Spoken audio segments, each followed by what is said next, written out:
avocat nanga Yesu yoleyo nelakanga ofana. Voilà, shalom bien-aimés dans le Seigneur, que le Saint-Esprit nous aide dans la compréhension et dans la saisie des choses que nous allons devoir parler. Nous allons premièrement lire le texte de base. Ensuite, je poserai, comme dans mes habitudes, la balustrade. Parce que je suis certifié que si je ne place pas la balustrade aujourd'hui, il y aura beaucoup de gens qui vont être achoppés. Voilà pourquoi il va donc être important que je puisse poser la balustrade. Prenons le texte de base, Exode chapitre 32. Exode chapitre 32. Je commence par le premier verset et je finirai par le 5e verset. Voici les songes. Le peuple, voyant que Moïse tardait à descendre de la montagne, s'assembla autour d'Aaron. J'ai toujours dit que quand je dis quelque chose, je le dis toujours à dessein, parce que j'ai quelque chose à dire là-dessus. Le peuple s'est assemblé autour d'Aaron et lui dit, allons, fais-nous un Dieu qui marche devant nous, car c'est Moïse, cet homme qui nous a fait sortir du pays d'Égypte. Nous ne savons ce qu'il est devenu. Aaron leur dit, ôtez les anneaux d'or qui sont aux oreilles de vos femmes, de vos fils et de vos filles. Apportez-les-moi. Et tous ôtèrent les anneaux d'or qui étaient à leurs oreilles et les apportèrent à Aaron. Il les reçut de leurs mains, jeta l'or dans un moule et fit un veau en fonte.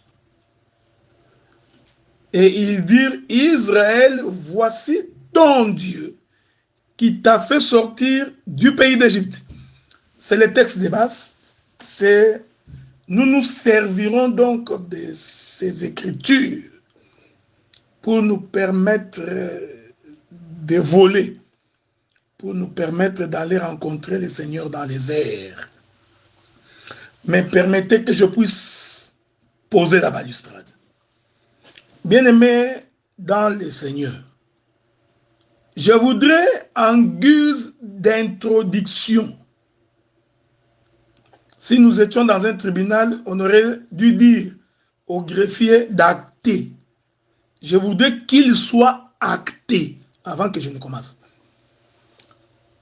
que l'adoration du veau d'or est anti-doctrine. Je voudrais que cela soit d'abord acté sur le plan doctrinal. Le peuple qui a célébré le veau d'or a péché contre l'Éternel. Donc, que les greffiers écrivent ça, qu'ils soulignent, parce que je ne voudrais pas que les gens reviennent plus tard avec des questions. C'est pourquoi j'ai dit pour commencer, j'ai dit sur le plan doctrinal, le culte du veau d'or est anti-doctrine. Mais comme j'ai dit, nous allons sanctifier les veaux d'or. Ok? Donc nous allons sanctifier les veaux d'or. Maintenant, voici quelques éléments que j'ai joints à la balustrade. Regardez. David qui prend la femme d'Uri, Beth-Shaba, sur le plan doctrinal, c'est un péché. Donc, un homme ne peut pas prendre la femme de son concitoyen. Un chef ne peut pas prendre la femme de son serviteur. Prendre la femme d'autrui est un acte anti-doctrine. Mais faites attention, parce que lorsque nous montons dans la révélation, vous allez très vite vous rendre compte que ce qui sur le plan doctrinal semble être un péché ou est un péché, peut prendre d'autres contours sur le plan révélationnel. Ici, je suis toujours en train de placer la balustrade.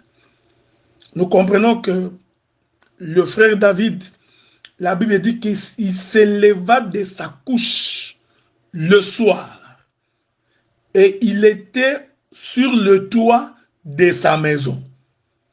Donc, cet homme de David s'était levé le soir, alors que naturellement on se lève le matin.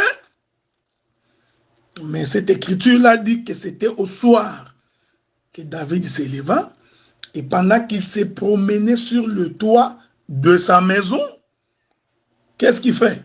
Il va donc voir Bathsheba en train de se baigner dans l'eau. Ok? Et nous disons, c'est David-là qui s'élève du toit de sa maison et qui observe Bathsheba dans l'eau en train de se baigner. C'est en réalité l'Esprit du Seigneur qui s'est mouvé au-dessus des eaux. Pourquoi l'Esprit du Seigneur s'est mouvé au-dessus des eaux? Parce que la Bible dit qu'il n'y avait que les ténèbres à la surface de l'abîme. La surface de l'abîme, c'est la terre. Et l'Esprit de Dieu s'est mouvé au-dessus des eaux. Voyez-vous? Et pendant que l'Esprit de Dieu s'est mouvé au-dessus des eaux, cet Esprit de Dieu était à la recherche d'une terre pour se poser. Jusque-là, je suis toujours en train de placer la balustrade, hein, frère.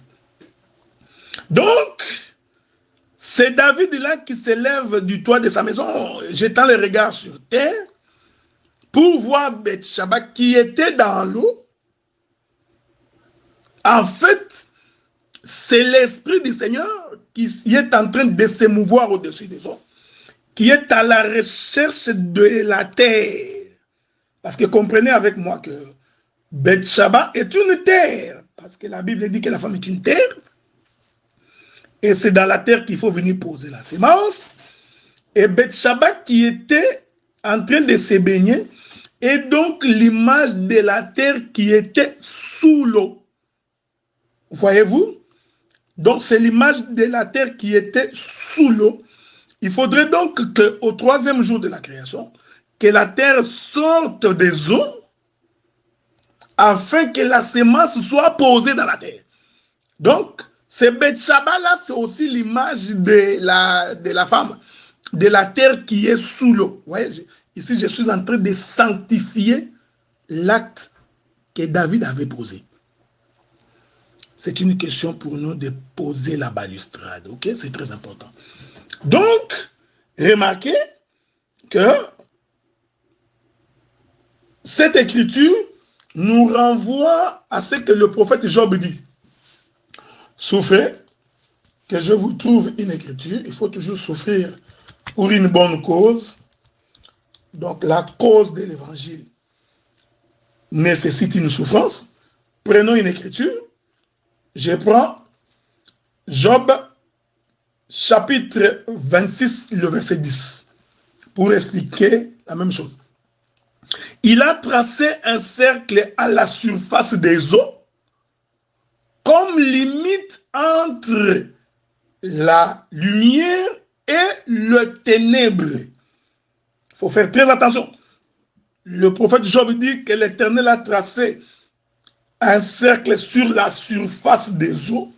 Nous comprenons que la terre était sous l'eau. Alors pour que la terre sorte des eaux, l'Éternel a dû couper les eaux. Donc, il a fait un cercle pour trouver une ouverture lui permettant à ce que la terre puisse sortir. Je suis en train de parler des choses du royaume. Ces choses, c'est tellement profond, parce que si nous voulons avancer, nous pourrons même dire que Adam, c'était aussi les eaux que Dieu a tracé un cercle pour que Ève puisse sortir. Mais ce n'est pas l'objet de mon intervention. Je suis toujours en train de placer la balustrade, frère. C'est très important. Mais pourquoi l'Éternel a-t-il fait un cercle à la surface des eaux? Job dit, c'est pour limiter la lumière et les ténèbres. Vous voyez? Donc c'est pour séparer la terre d'avec la terre. Donc, et la terre qui est sortie, c'est cette terre-là qui est éclairée, et c'est cette terre que nous appelons lumière. Et la portion de la terre qui est restée dans l'eau, c'est ce que nous appelons les ténèbres. Donc, quand David regardait Beth-Shaba, prophétiquement sur le plan de la révélation, David avait donc vu une terre qui est sous l'eau, et que cette terre devait sortir des eaux pour servir à la semence. J'ajoute une écriture. Proverbe chapitre 8, le verset 27. Lorsqu'il disposa les cieux, j'étais là. Lorsqu'il traça un cercle à la surface de l'abîme. Voyez-vous? Donc, quand la Bible dit qu'au troisième jour, Dieu appela la terre des eaux pour que la terre puisse sortir, concrètement, Dieu avait pris sa main, il a donc fait un cercle, il a coupé les eaux. Le temps nous manquerait pour expliquer le découpage de la mer Rouge. Parce que le Seigneur répète la même chose également dans la mer Rouge. Donc vous comprenez que cette prise de la femme d'Uri par David, quoique sur le plan doctrinal, c'est condamnable, mais sur le plan révélationnel, ceci cache le mystère de la création. C'était ça la balustrade. Maintenant, nous allons rentrer dans les veaux d'or. Que la paix du Seigneur soit avec vous. Donc, nous continuons notre marche de sanctification. Ici, il est important d'abord de réaliser que lorsque le Seigneur croise Moïse et qu'il envoie Moïse vers les enfants d'Israël, Moïse dira donc à l'Éternel que je ne puis parler à ce peuple parce que j'ai un langage embarrassé. Alors l'Éternel dira à Moïse, voici Aaron, ton frère, qui est en train de venir. Donc Aaron te servira d'interprète. Ça, ce sont des choses que vous connaissez. Donc je ne vous apprends rien là-dessus. Donc, on se pose la question, est-ce que c'était la première fois qu'Aaron rencontrait Moïse après sa fuite ou qu'Aaron rencontrait déjà Moïse? Ça, c'est la question que je soulève. Je préfère ne pas dire une chose ici pour ne pas susciter vos questions. Mais quand on lit les textes, on se rend compte que Moïse n'était même pas étonné de voir Aaron. Voilà. Du genre, ah, mon frère, ça fait longtemps, depuis que j'ai fui l'Égypte, on s'est encore vu comment se porte la famille. Non. En tout cas, le texte ne dit pas une chose pareille. Donc, ça donnait l'impression qu'il se voyait déjà. Mais regardez, bien aimé dans le Seigneur. Quand l'Éternel envoie Moïse en Égypte, la Bible dit, vous savez, il a dit ça dans le livre de Genèse, quand il parlait à Abraham, il dit, lorsque l'iniquité des Amoréens serait arrivée à son comble, alors moi, l'Éternel Dieu, je descendrai pour délivrer la postérité d'Abraham. Alors nous comprenons que, et il a dit, il descendra à la 4e génération. Il faut souligner ce que j'ai dit. Donc l'Éternel est donc descendu pour délivrer Israël à la 4e génération, qui était également, qui coïncidait avec le 4e mois, selon le calendrier juif. Je voudrais ici vous lire une écriture dans les livres d'Exode. Souffrez. Nous allons lire une écriture dans les livres d'Exode, parce que je voudrais dire quelque chose de très important là-bas. Prenons le livre d'Exode, le chapitre 12, je crois, hein, si je ne me trompe pas. Donc, non, oui, chapitre 12. La Bible dit ceci. J'ai lu, donc, Exode chapitre 12, le 16e verset. Non, le 18e verset. Le premier mois, le 14e jour du mois, au soir, vous mangerez du pain sans levain jusqu'au soir. du 21e jour. Donc, je vais encore ajouter pour vous une autre écriture où la Bible dit, le Seigneur dit, ce mois-ci sera pour vous le premier des mois de l'année. Ok? Donc, quand Israël sortait, donc au mois de Nissan, ça c'est une chose que vous connaissez, qui est l'image du 4, qui est en fait le 4e mois de l'année. Le Seigneur va donc, parce qu'Israël est sorti au 4e mois, qui est le mois de Nissan, c'était pour confirmer le temps de la moisson, c'était aussi pour confirmer qu'il était descendu à la 4e génération, c'est aussi pour confirmer que quand Israël sortait, il était conduit par le soleil, parce que le soleil a été créé le 4e jour. Et le Seigneur avait dit, je descendrai donc à la 4e génération. Ça c'est Exode chapitre 12, verset 2. La Bible dit, ce mois-ci, qui est le mois de Nissan, le 4e mois, sera pour vous le premier des mois. Il sera pour vous le premier des mois de l'année. Donc, Israël a commencé son année par la Pâque. Voyez-vous? Donc, par la mort de l'agneau, le calendrier d'Israël venait de changer. Il vient donc de commencer sa naissance. Parce qu'en fait, Israël est né comme fils pendant la Pâque. C'est-à-dire dans la mort de l'agneau. C'est là qu'Israël vient de commencer son année. Donc, ce qui était pour les Juifs jadis comme le 4e mois est donc devenu pour Israël le premier mois de l'année. Et nous comprenons que l'Éternel envoie donc Moïse pour aller faire sortir Israël. Ici, je veux que vous me suiviez très bien parce que si vous ne me comprenez pas, vous aurez des difficultés quand nous allons sanctifier les veaux d'or.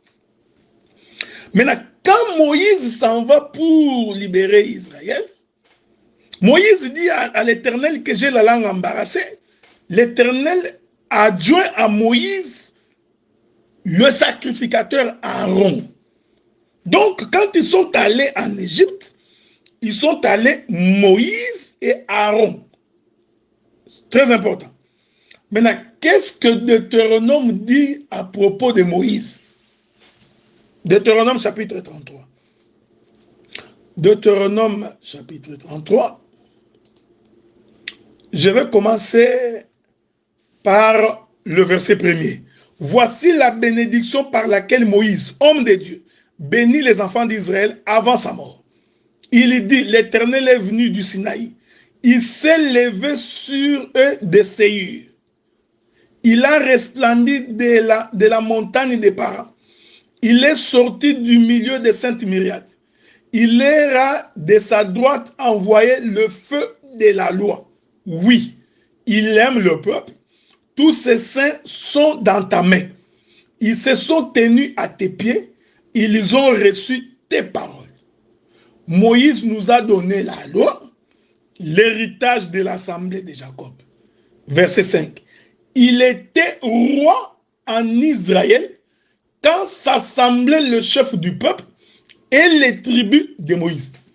Deutéronome nous confirme que Moïse était un roi. En d'autres termes, Moïse était Judas. Retenez ce que j'ai dit, frère.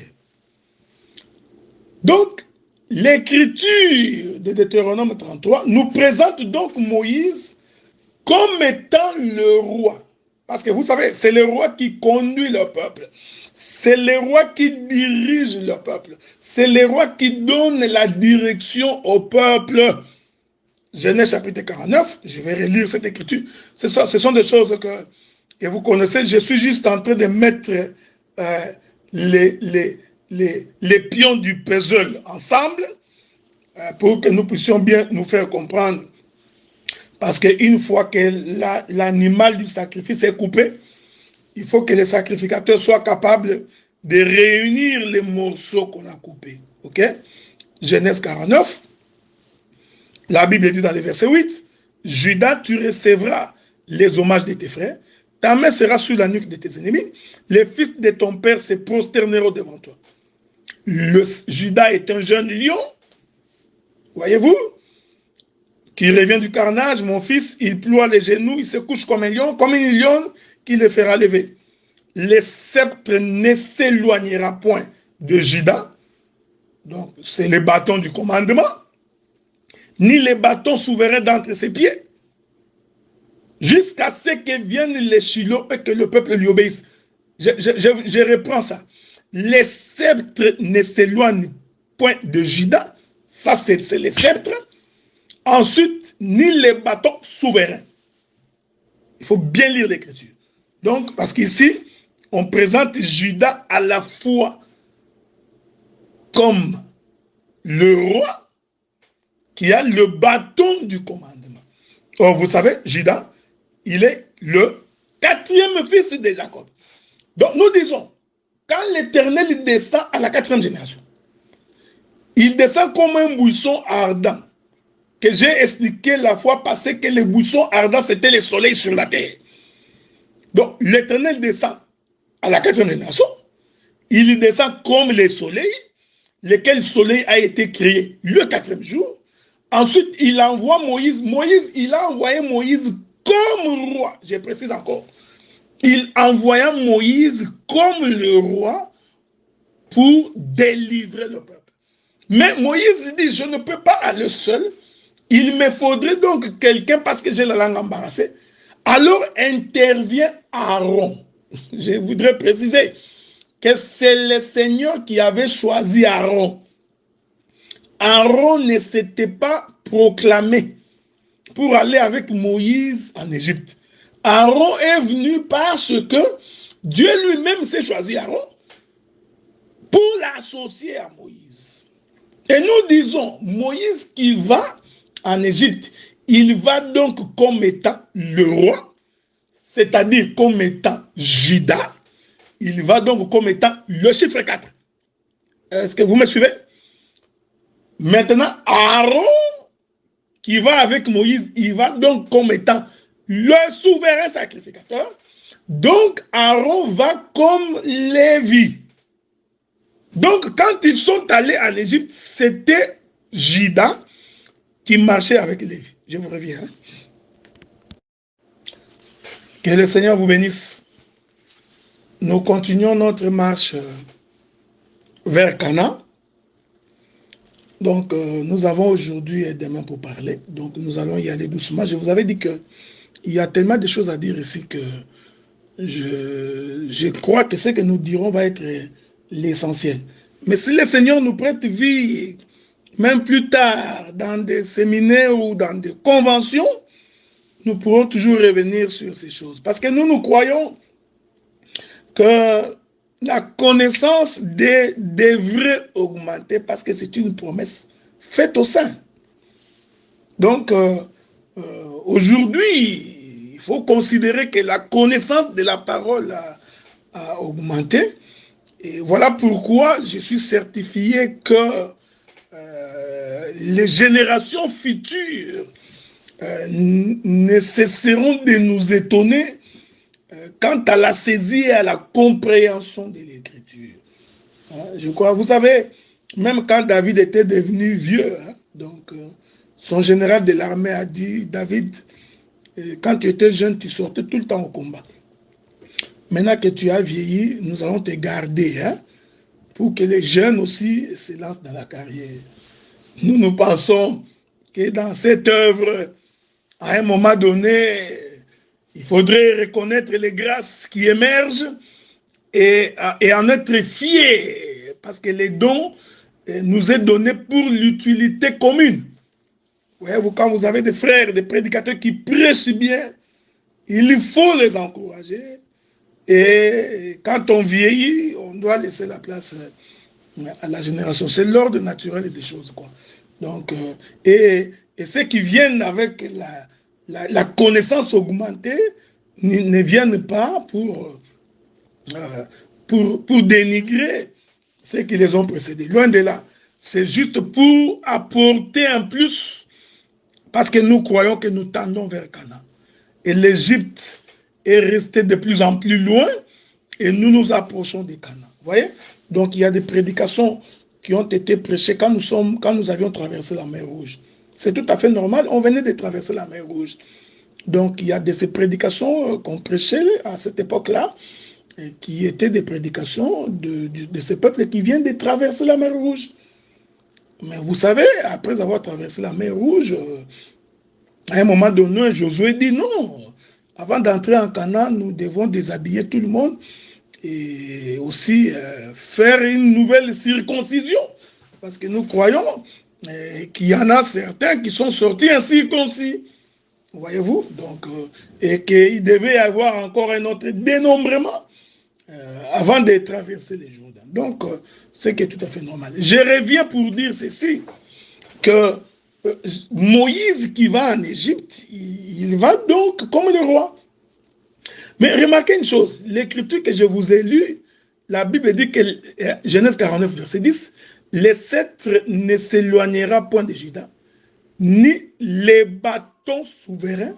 J'aime cette pression de l'écriture, d'entre ses pieds. Donc ici, Juda, je veux que le Saint-Esprit nous aide, frère, à comprendre ces choses. Il précise que les bâtons souverains n'est pas dans la bouche de Juda. Non, non, non, non, non. Les bâtons se trouvent entre ses pieds. Ok?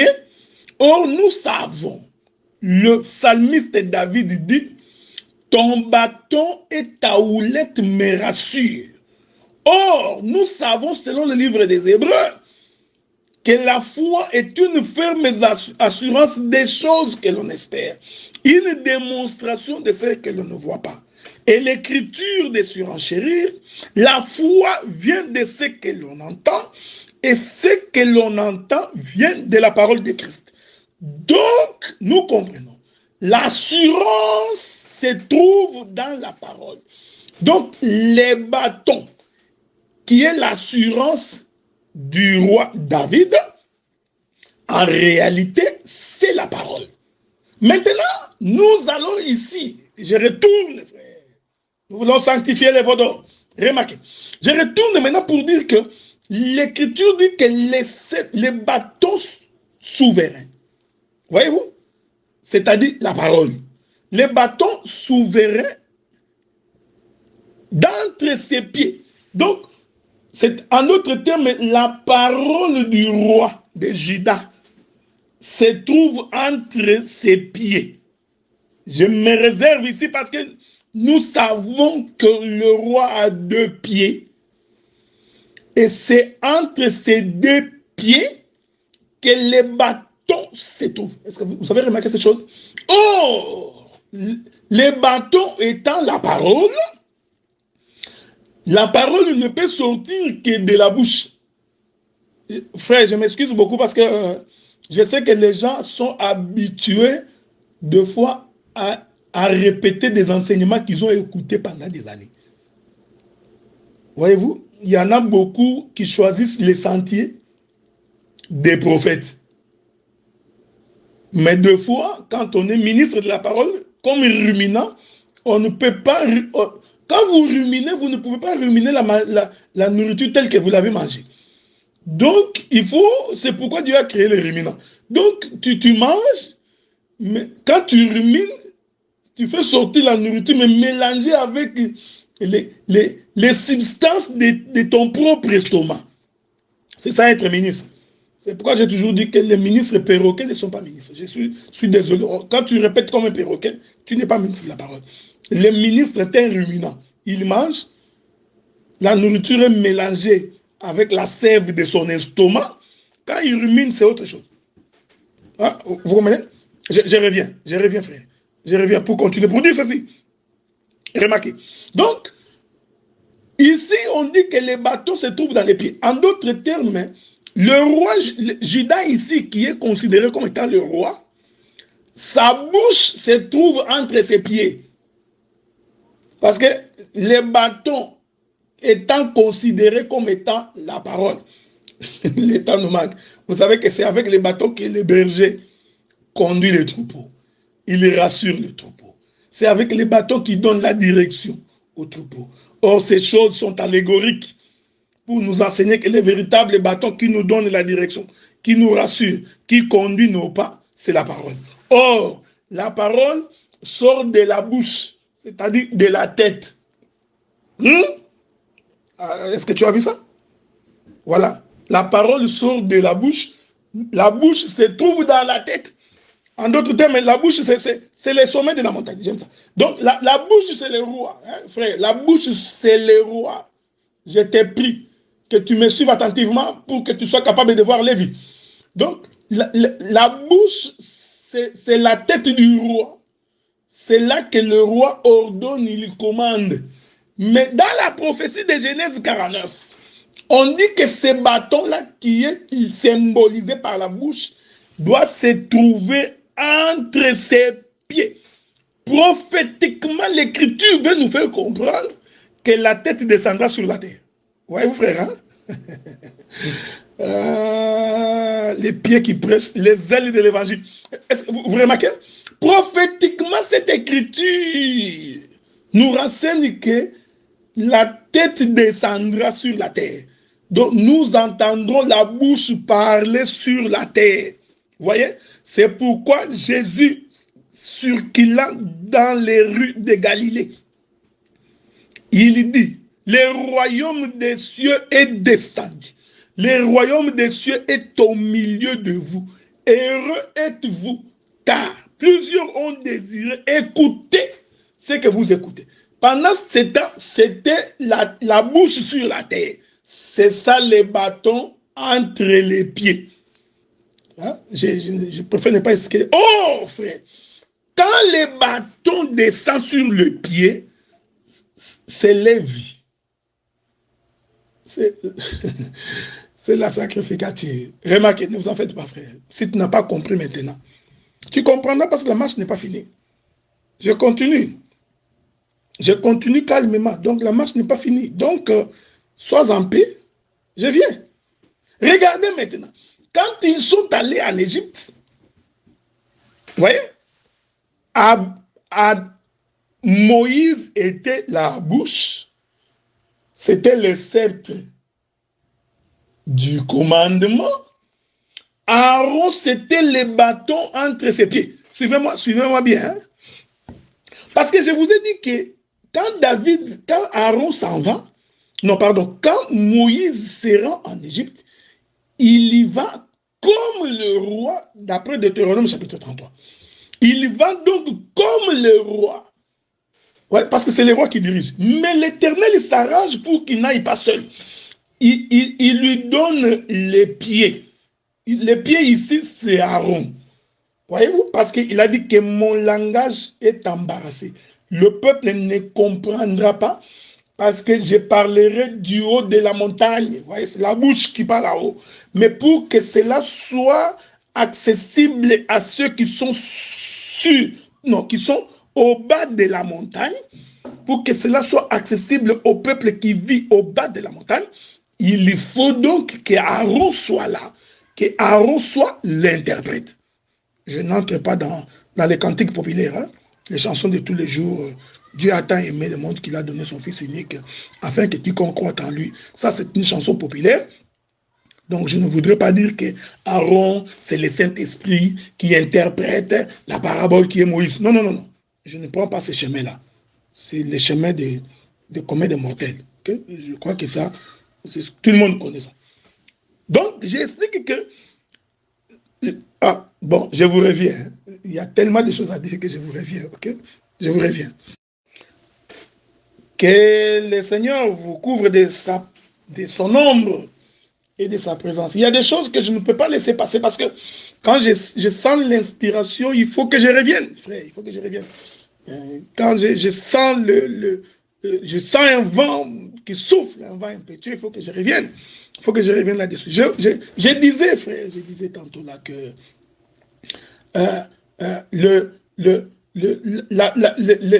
la bouche est dans la tête.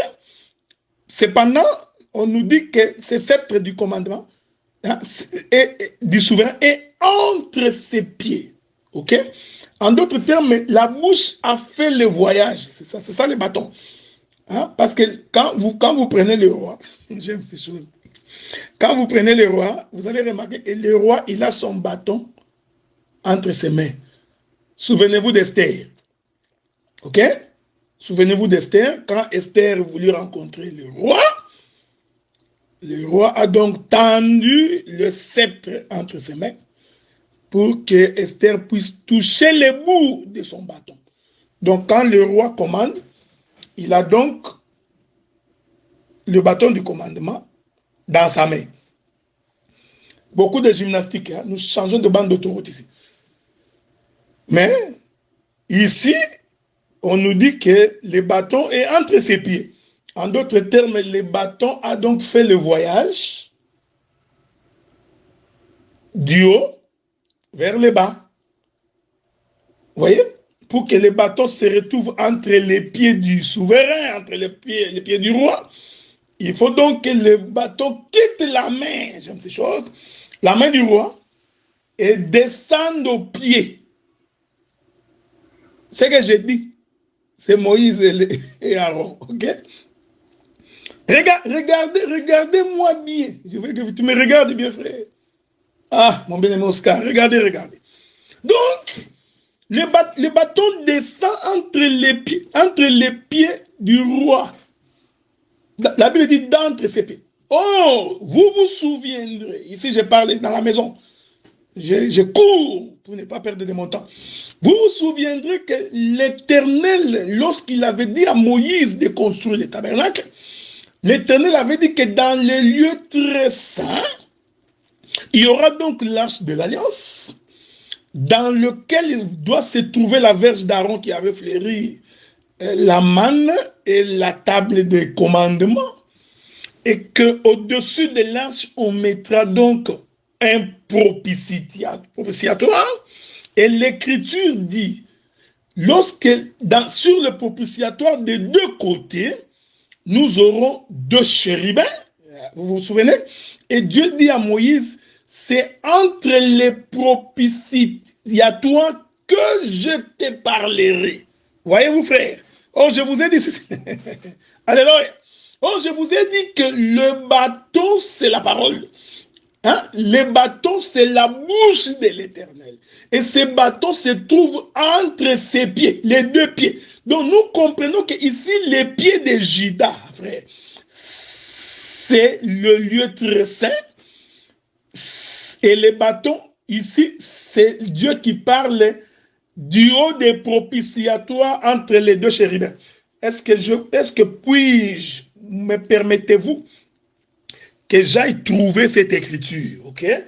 Laissez-moi trouver cette écriture. Si le Seigneur le permet. Sinon, pour ne pas perdre mon temps, je reviendrai plus tard. Mais je sais que c'est quelque part là dans les livres d'Exode. Je vous ai toujours dit que je suis du genre à ne pas bloquer le verset. Hein? J'ai trouvé quand même le verset. Regardez, Genèse chapitre 25. Vous pouvez lire tout le chapitre 25 pour votre information. Ce n'est pas mauvais. Mais moi, je voudrais prendre le verset 21.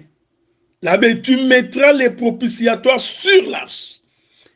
Tu mettras dans l'arche les témoignages que je t'ai donnés. C'est là que je me rencontrerai avec toi du haut du propitiatoire entre les deux chérubins placés sur l'arche du témoignage. Je te donnerai tous mes ordres pour les enfants d'Israël. Voyez-vous, frère, c'est ça le bâton souverain d'entre ses pieds.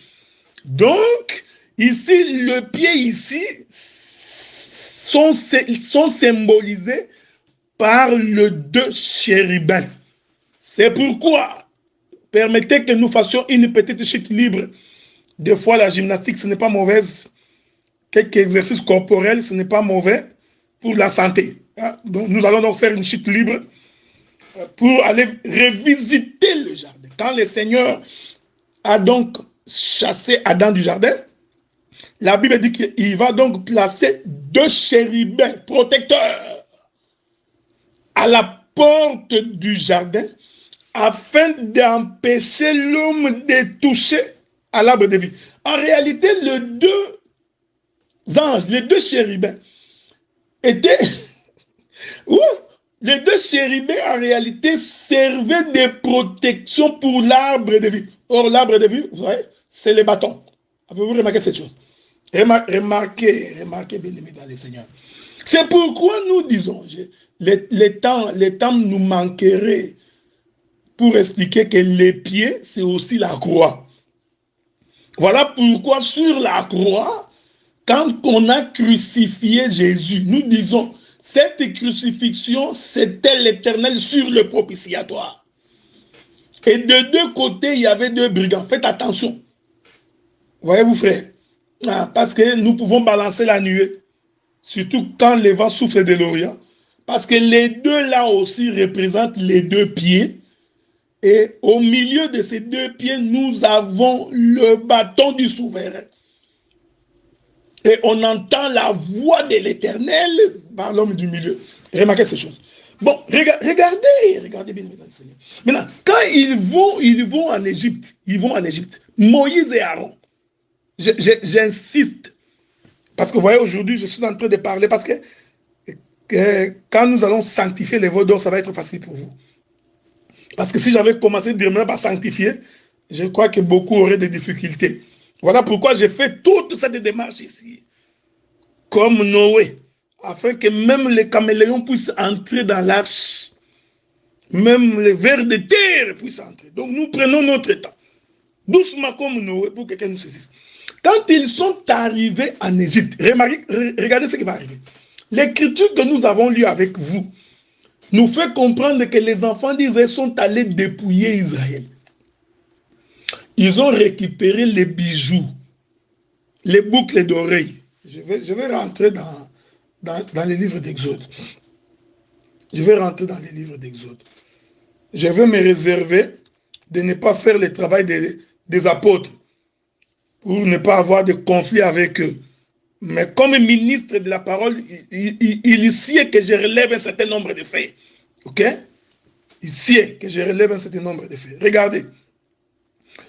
Je reprends cette écriture-là. C'est très important pour que les bien-aimés puissent nous comprendre. Genèse chapitre 32. Genèse chapitre 32. Là où nous étions. J'ai relu ces versets-là. Le verset 2. Aaron leur dit, ôtez les anneaux d'or qui sont aux oreilles de vos femmes. Premier élément. De vos fils et de vos filles. Apportez-les-moi. Donc, tous ces anneaux d'or ici, Israël a reçu le jour où il a dépouillé l'Égypte.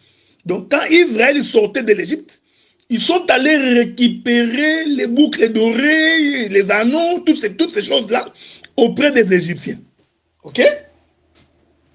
Donc, ils ont récupéré ça. C'est comme ça que dans Exode 32, on comprend pourquoi Aaron leur a demandé d'apporter ces choses.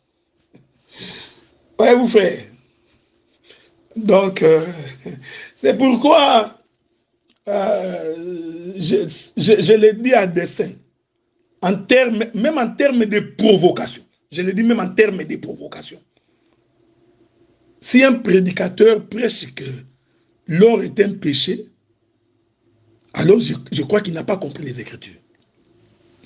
Si un prédicateur se met à prêcher que les boucles d'oreilles, les anneaux d'or sont des péchés, alors certainement il est loin du royaume. N'allez pas me faire dire ce que je n'ai pas dit, parce que je connais l'intention de beaucoup. Qu'un prédicateur dise que, tu vois, les boucles d'oreilles, c'est un péché, ou que l'anneau, c'est un péché, alors il n'a pas compris l'Écriture. C'est pourquoi nous prêchons l'évangile, le pourquoi des Écritures. C'est important. Que le temps passe vite. Déjà, bon, je reviens sur ma 5e intervention déjà. Que le Seigneur vous bénisse. et que la rosée du ciel vous arrose. Que le véritable Saint-Esprit soit votre compagnon. Avez-vous remarqué cette chose? Que lorsque j'ai dit que Jésus sur la croix, c'était aussi le lieu très saint. Avez-vous remarqué que Jésus, avec les deux brigands, je mets entre guillemets, ont été suspendus dans les cieux. Avez-vous remarqué ça? Ah, parce que c'était les lieux élevés. Oh, les lieux élevés, c'est les lieux très saints. Voyez-vous? Donc, c'est pourquoi j'ai dit que ce sont les deux chérubins. Et Jésus, c'était la parole annoncée sur le propitiatoire. Et Marie et les autres étaient au bas de la montagne. Nous disons que c'était l'image du parvis. Remarquez cette chose. Maintenant, je rentre là où j'étais avec vous. Donc, les enfants d'Israël ont donc récupéré les anneaux d'or, les objets d'or entre les mains des Philistins. Ici, qu'il soit acté, je mets les balustrades, qu'il soit acté que je n'ai pas autorisé les frères et les sœurs à porter des boucles d'oreilles ou des anneaux d'or. Ce n'est pas ce que j'ai dit. Hein? C'est très important qu'on dise, ce n'est pas ce que je viens de dire. Mais j'ai dit tout simplement que dire que les boucles d'oreilles, les anneaux constituent un péché, j'ai dit que ce n'est pas vrai. Si on peut faire un débat plus tard, on fera probablement les débats là-bas au besoin. Parce qu'il faudrait à un moment donné révisiter. Quand je dis révisiter ici, ce n'est pas en termes d'anéantir, mais d'augmenter la connaissance. Il y a des enseignements qu'il faut aller révisiter. Mais regardez bien aimés dans le Seigneur. Quand ils sont arrivés, donc ils ont dépouillé Israël. Mais remarquez, il y a une chose qui se passe, frère. Avant de sortir de l'Égypte, il fallait que dans chaque maison d'Israël, qu'il y ait un sacrifice. Parce qu'il a été dit aux enfants d'Israël, Exode chapitre 12, vous prendrez un agneau ou un chevreau, vous voyez, d'un an, sans défaut, sans tache, vous l'attacherez, vous l'observerez pendant 10 jours, le 14e jour, entre les deux soirs, vous l'immolerez et vous mangerez l'agneau dans la maison. Donc, cela veut dire que dans chaque maison des enfants d'Israël, il y avait un sacrificateur. Donc, parce que pour immoler l'agneau ou égorger les chevreaux, il faut qu'il y ait un sacrificateur. Ici, je précise la raison pour laquelle Dieu a envoyé Aaron avec Moïse. Parce que la sacrificature, c'était Aaron, la royauté, c'était Moïse. Je vous ai donné Deutéronome 33. Moïse était le roi, Aaron était le sacrificateur. Au besoin demain, je dirai un mot sur la dîme. Je dirai un mot. Parce que beaucoup de gens, ils disent des choses des fois qu'ils ne comprennent pas. Remarquez.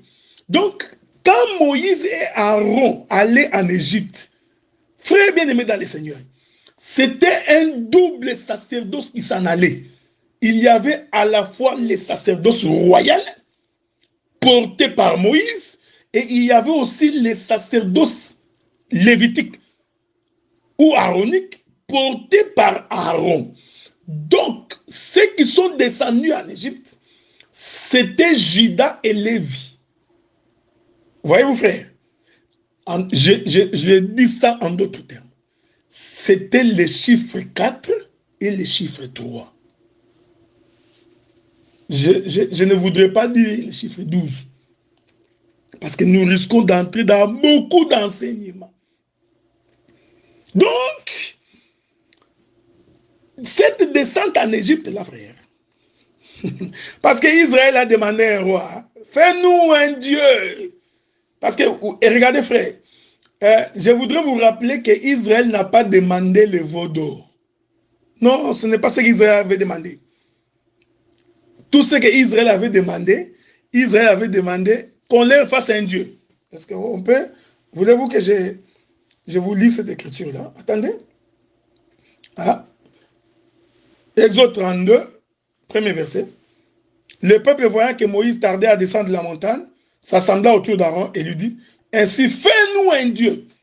Vous voyez, frère, Israël n'a pas demandé le veau d'or. Israël a demandé qu'on le fasse un Dieu qui marche devant nous. Suivez-moi bien. Ça, je vous donne un apéritif de ce qui va se passer demain. Donc, la prière d'Israël était une bonne prière. C'était une prière prophétique.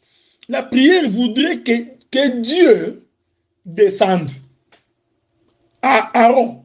Fais-nous un Dieu qui marcherait devant nous. Un Dieu qui nous conduirait. Oh, cette demande ici est une demande prophétique. C'est une demande pour dire que Dieu descende. J'aime ces choses. Donc, on ne peut pas refuser à Israël de faire la prière. Non. Si quelqu'un dit que non, Israël avait demandé un veau d'or. Non, Israël n'a pas demandé un veau d'or. Non. Non, frère. Israël a demandé un Dieu. Et son souci, c'était qu'il voyait, qu'il le voyait, et qu'il marche devant eux. En d'autres termes, il voulait voir un Dieu qui porte un corps. Alléluia. Donc, vous voyez, frère, la prière d'Israël, c'était la demande d'Emmanuel. Dieu parmi nous. Que ce Dieu-là descende au milieu de nous et qu'il marche devant nous. Ouais, qu'il nous conduise. C'est tout ce qu'il demandait. Et je vous informe que cette prière, elle est formidable. Israël a fait une prière exceptionnelle. Maintenant, la question, c'est que ce n'est pas Aaron qui est devenu prêtre par lui-même. Alléluia. C'est lui qui a fait d'Aaron prêtre. C'était l'Éternel. Maintenant, on se pose la question de savoir qui avait dit à Aaron que c'est que le peuple demande un Dieu, fais-lui un veau d'or. Nous allons sanctifier le veau d'or, frère. Parce que Aaron, qui l'a inspiré de faire le veau d'or? Comme les Anglais disent, question mark. Ok? Rentrons encore dans le pays d'Égypte. Je disais donc, voyez, donc Aaron, c'était le sacrificateur dans chaque maison. Moïse, c'était le roi. Or, pour que le roi conduise le peuple, pour que Aaron conduise pour que Moïse conduise le peuple comme roi, il faut premièrement que l'œuvre du sacrifice soit accomplie. C'était la raison d'être d'Aaron. Parce qu'en réalité, comme dans chaque maison on sacrifiait, cela veut dire que dans chaque maison, Aaron s'est trouvé. Retenez ce que je dis. Or, Aaron, c'est le chiffre 3. Il est de la tribu de Lévi. Donc, Israël ne peut pas sortir. Il ne peut pas être conduit par Moïse si, premièrement, l'œuvre du sacrifice ne s'accomplit pas. Voyez-vous, frère, les pieds, je parle ici du pied. Voyez, les pieds. Le ciel est son trône, la terre est son marchepied. Donc, il faut que l'Éternel descende. Qu'il expie d'abord les péchés. Qu'il enlève le peuple qui vit dans le péché. Or, cette chose n'est possible que par le sacrifice de l'agneau. Donc, nous voulons ainsi dire, dans chaque maison d'Israël, il se trouvait un sacrificateur. Donc, Aaron était représenté dans chaque maison. Pendant ce temps, Moïse attendait. Je répète ça, frère. Moïse attendait que Aaron puisse finir son service, que Aaron finisse son travail. Voyez-vous, frère? Donc, cet homme d'Aaron, il faut le prendre avec des pincettes. Donc, il finit son travail. Une fois qu'il a fini son travail, maintenant Moïse peut passer devant, comme le roi, pour conduire le peuple. Je vous reviens.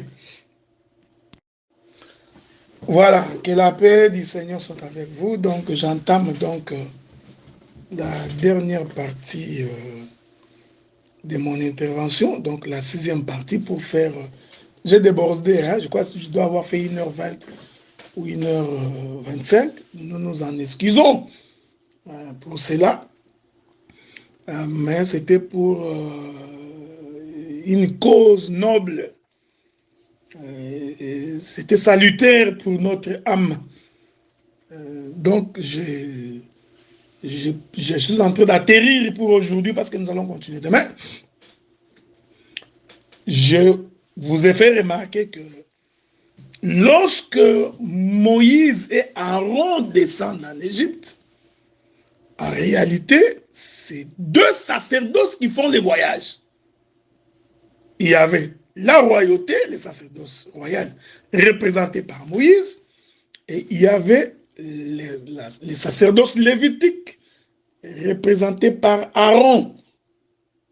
C'est pourquoi vous allez remarquer, bien aimés dans le Seigneur, ça je vous le donne à titre informationnel, que lorsque l'Éternel appelle Aaron, ses fils et la tribu de Lévi à son service,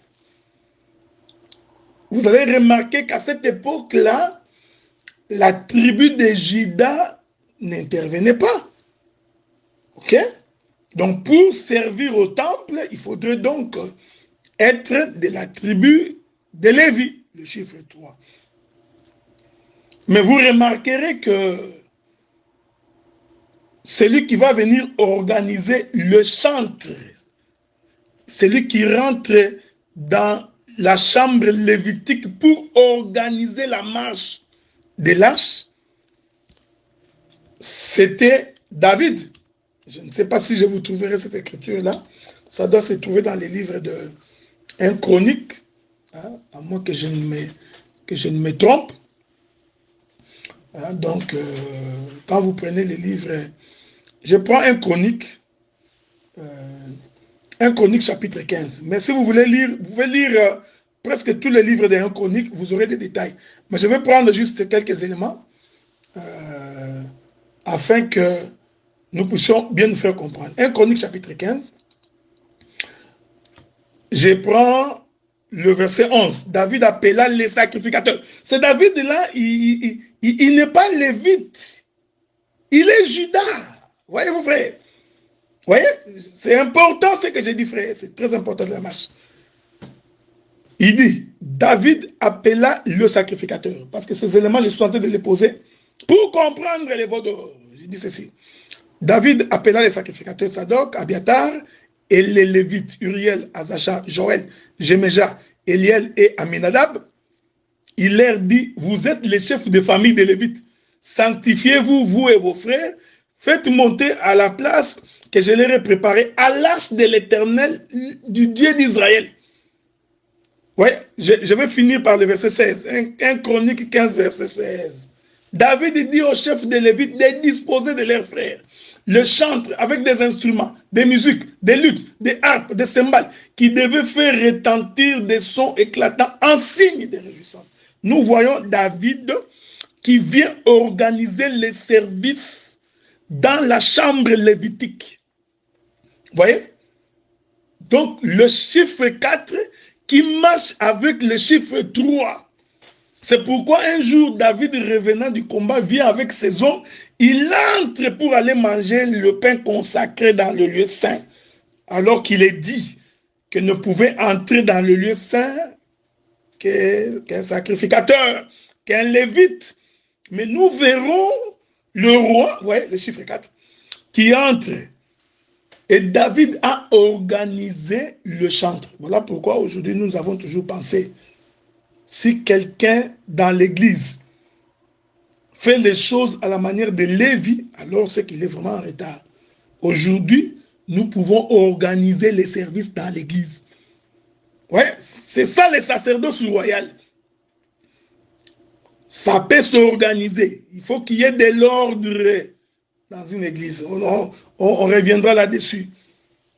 Donc, j'ai toujours pensé que tous les ministres ne dirigent pas. Non. Nous sommes complémentaires dans l'exercice ministériel, mais pas dans la direction. Donc, dans l'ordre, le roi David a organisé les services. C'est très important ce que j'ai dit. Donc, remarquez maintenant que quand ils sont sortis, il a fallu que Lévi soit là, représenté par Aaron dans chaque famille, et ensuite, Moïse va conduire le peuple. Je voudrais exhorter ici, en passant, quelqu'un ne peut pas prétendre être conduit par Dieu si préalablement le service d'Aaron n'est pas fait dans sa vie. Quelqu'un ne peut pas prétendre être serviteur de Dieu, être conduit par Dieu s'il vit encore sous l'esclavagisme, s'il vit encore dans le péché. Vous voyez, frère? Donc, Lévi précède Judas. C'est très important. En Égypte, Lévi a précédé Judas. Donc, le service de Lévi précède le service de Judas. Or, Judas, c'est la direction, c'est le commandement. Alors que Lévi, c'est le rachat. Voyez-vous? Lévi, c'est celui qui délivre du péché. C'est pourquoi, même dans la doctrine, avant qu'un homme ne dirige une femme, l'homme doit préalablement racheter la femme. Donc faire quitter la femme entre les mains de ses parents. Vous voyez? C'est ça Lévi. C'est ça Lévi. Hein? Donc, le service de la rédemption, c'est Lévi. Hein?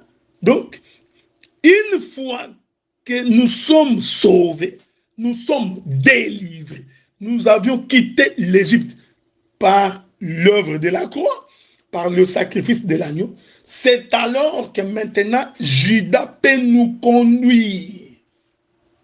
Vous comprenez ce que nous disons? C'est comme ça que nous disons que dans la doctrine, avant que l'homme ne prenne la direction de la femme, l'homme doit d'abord racheter la femme entre les mains de ses parents. Avez-vous remarqué cette chose? Donc, les deux font ce service pour qu'il y ait. Je veux que vous reteniez cela, parce que demain, je toucherai beaucoup de choses. Hein. Je toucherai beaucoup de choses. Quand je parlerai, je dirai un mot sur la résurrection de Jésus. Parce que même dans la résurrection de Jésus, ces deux chiffres doivent se marier. Le chiffre 3 et le chiffre 4. Maintenant, terminons avec Melchisedec. Je vais finir par Melchisedec. Le veau d'or. J'aime ça. Je ne sais pas si je trouverai cette écriture-là. J'ai pris le Saint-Esprit qui puisse m'aider à le trouver. Je sais que je l'ai quelque part dans les livres des Hébreux. Ok? Prenons le livre des Hébreux, chapitre 7. Hébreux, chapitre 7. Écoutez ce que la Bible dit. J'ai lu.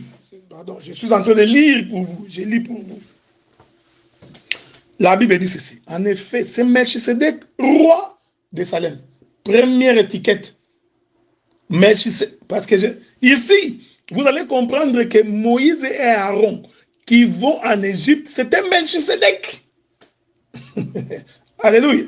Voyez-vous, c'était Melchisedec. Moïse et Aaron ensemble forment Melchisedec.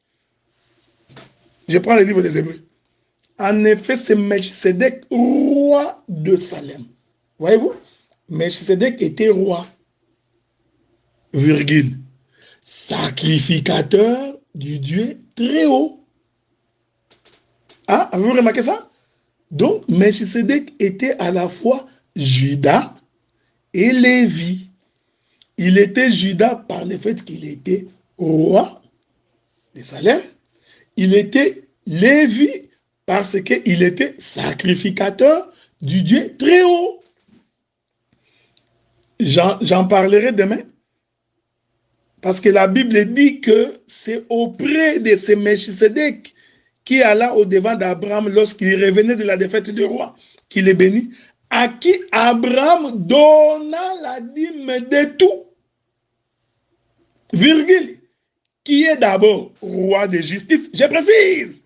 Abraham a donné la dîme royale, qui est un sacerdoce, d'après la signification de son nom. Ensuite, roi de Salem, c'est-à-dire roi de paix. Vous pouvez continuer, qui est sans père, sans mère, sans généalogie, qui n'a ni commencement ni fin de vie, mais qui est rendu semblable au Fils de Dieu. C'est Melchisedec demain sacrificateur. Donc, vous voyez? Donc,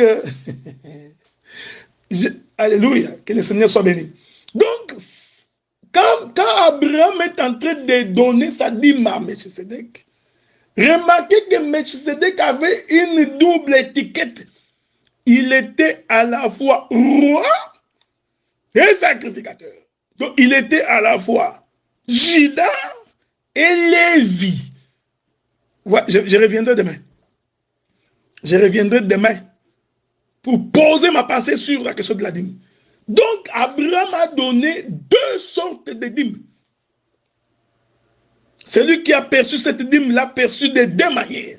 Il l'a perçu d'abord comme roi, il l'a perçu aussi comme sacrificateur. Donc, c'est Melchisedec qui représentait Moïse et Aaron. Oh, j'ai conclu pour dire, les veaux d'or, c'était Moïse et Aaron, hein, frère. Nous allons sanctifier les veaux d'or. Les veaux d'or, c'était Judas et Lévi. Que la paix du Seigneur soit avec vous. Sa bonté, sa miséricorde. Vous qui avez pris de votre temps pour m'écouter, que Dieu vous bénisse. Vous qui me suivrez en différé, que Dieu vous bénisse également. Vous qui nous suivrez parce qu'on vous a envoyé nos audios, que le Seigneur vous bénisse. C'est votre frère bien-aimé, le docteur Adela. On se voit demain pour la continuation. Voilà. Shalom bien-aimé dans le Seigneur, que le Saint-Esprit nous aide dans